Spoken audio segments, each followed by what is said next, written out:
দাখিল পরীক্ষায় বাংলাদেশ মাদ্রাসা শিক্ষা বোর্ডে দেশ সেরা হয়েছে ঝালকাঠির এনএস কামিল মাদ্রাসা। প্রতিষ্ঠানটি থেকে এবছর ৪২৭ জন পরীক্ষার্থী অংশগ্রহণ করে ২২৭ জন জিপিএ ৫ পেয়েছে, ফেল করেছে মাত্র একজন।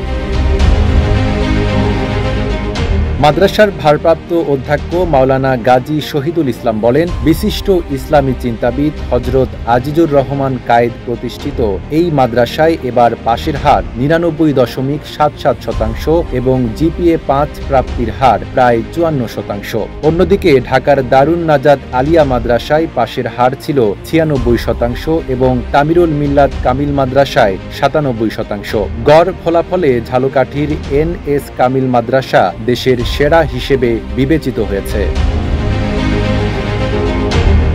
নাঈম আরাবী, ঢাকা পোস্ট।